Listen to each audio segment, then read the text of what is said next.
নমস্কার।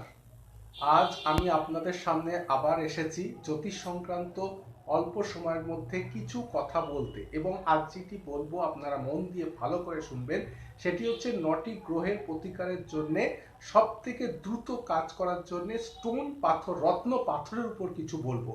বন্ধুগণ, রত্ন পাথর হচ্ছে এমন একটি জিনিস যেটি খুব দ্রুত কাজ করে, কিন্তু তার জন্য আপনাদের যে রত্ন পাথরটি সব থেকে প্রথমে পড়তে হবে সেটি হচ্ছে অরিজিনাল বা ভালো কোয়ালিটির দামি রত্ন পাথর, এবং সেটা আইজিএল বা জিএসআই টেস্টেড হতে হবে। আমার কাছে আপনারা অলওয়েজ সবসময় অরিজিনাল রত্ন পাথর পড়বেন।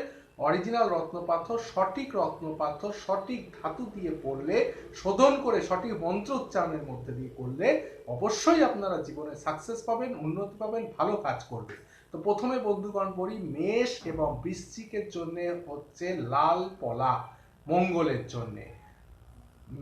বৃষ এবং তুলার জন্য হচ্ছে শুক্রকে, ভেনাসকে পাওয়ার দিতে লাগবে হোয়াইট ডায়মন্ড বা হোয়াইট চারকল, এবং মিথুন এবং কন্যা বুধকে লাগবে এমরেল্ড বা ভালো কোয়ালিটির পান্না।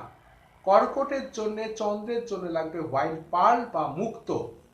আর চুনি লাগবে আপনার সিংহের লগ্ন বা রাশির জাতক জাতিদের ক্ষেত্রে, যদি এখানে রবি খারাপ থাকে রবির জন্য লাগবে রেড রুবি বা লাল চুনি। এবং আপনার বৃহস্পতির জন্য, ধনু বা মিনের জন্য লাগবে, বৃহস্পতি মানে গুরুকে ভালো করার জন্য লাগবে ইয়েলো পোকরাজ বা ইয়েলো ভালো কোয়ালিটির ইয়েলো টোপ্যাজ। এবং শনির জন্য লাগবে, যদি মকর বা কুম্ভের রাশি বা লগ্ন হয়, মকর বা কুম্ভ রাশি বা লগ্ন হয়, তাহলে শনিকে ঠিক করার জন্য বা ভালো করার জন্য আপনাদের অবশ্যই লাগবে একটি ভালো কোয়ালিটির নীলাম বা ব্লু অ্যামেথিস্ট। আজ এই পর্যন্ত বন্ধু, আবার দেখা হবে। নমস্কার। ভালো থাকবেন, সুখে থাকবেন, আনন্দে থাকবেন। অবশ্যই আমার সঙ্গে যোগাযোগ করবেন এবং আসবেন। কোনো সমস্যা হলে আসবেন। নমস্কার।